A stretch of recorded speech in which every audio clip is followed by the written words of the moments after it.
श्रोता बंधुगण नमस्कार। वर्तमान मु आपण को कृपालु शियाल विषय गोटे गप कहबी। कृपालु नामक गोटे शियाल थिला। से शियाल जंगल में रोथाए। सेते बेले तो गाड़ी मोटर नथिला। दिने पराशर ऋषि से बाटरे आसुथिले। आसु आसु देखिले जे कृपाल शियालर अद्भुत कार्य। से कौन करिछि गोटे गछ को आ डाकिले गछटा तलू पड़े आसुछि। भितर से फल खाइकरी फेर गछ को जा जा कहले गछटा ऊपर को पड़ुछि। या देखिरी पराशर आश्चर्य हो गले। कहले कौन है मु एते बड़ ऋषि एते ज्ञान पाइछि मु ए विद्या जानिनी अथच शियालटे जानिछि। तेणु मन टिके नाकु से कहले मु ताकु गुरु करी बोले सांगे सांगे जाइकरी ताकु कहले हे शृगाल आपण मते शिष्य भाव ग्रहण करंतु। ये शृगालटी पराशर को एमती अवस्था देखिरी से डरीगला। से कहला हाँ हाँ आपण काली आसबे। आपण कौन शिखा चाहते ना तमें जो मंत्रटा कल मत से शिखे दियो। कृपाल कहला काली आपण घर को आसबे। पराशरता कहवा अनुसार शियाल घर को गले किंतु पराशर आसवा जाणिकी शियालटी बारीपटू पलैला। जमती बारीपटू पलैची तार पुओ देखला। सी आ किसी कहलानी। कहला बापा नहांती। एमती 3 थर 4 थर फेरिला परे दिने शृगालर पुओटी पचारला।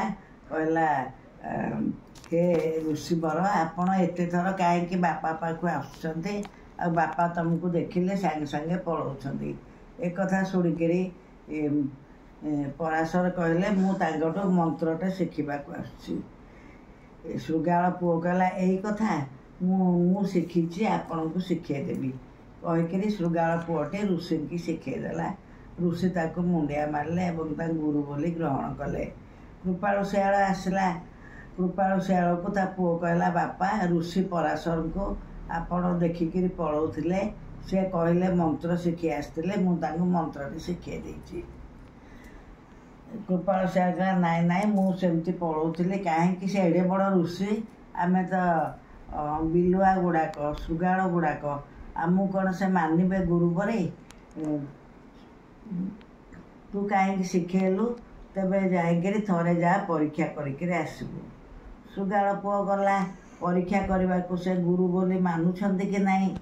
देखिला पराशर विभिन्न बड़ बड़ ऋषि अगस्ती वशिष्ठ विश्वामित्र सांगरे पराशर भी बसचंती। जेमती से देखिले तांको गुरु पहुँचले बिलुआटे पहुँचला सांगे सांगे से पाखर कहले गुरु आसिले कहीकि सांगे सांगे ओल्हे आसिकी शृगालटीर पाद धोईदेले गामुछारे पोछीदेले। ताकू पचारे गुरुदेव कहीं आसिले ताकू बसैले आश्रम रे कहीं आसिले ताकू खाइबाकू देले। ए सबू बहुत चर्चा कले। यह देखिरी शृगालटी सांगे सांगे बहुत खुशी हो गला एवं कहला मु बहुत खुशी हो गली आपण मोर शिष्य होइकरी।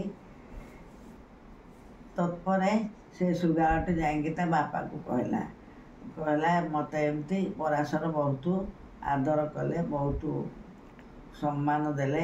यह शुणिकी कृपालु शियाल कहला हाँ हाँ पुओ तू ठीक लोक को शिक्षा देचु। तेणु गुरु मानू सदाबले भक्ति करने कथा। जे विद्या शिखौची जे तुमको ज्ञान देखौची से सदाबले सम्मान देवा कथा। आमर अच्छी गुरु ब्रह्मा गुरु विष्णु गुरुदेव महेश्वर गुरु साक्षात परम ब्रह्म तस्मै श्री गुरवे नमः। ये गुरु माने समस्त के मु आज प्रणाम करुछि। मोर गपटी वर्तमान सरला। आपण माने शेयर करिवे एवं सब्सक्राइब करने को अनुरोध।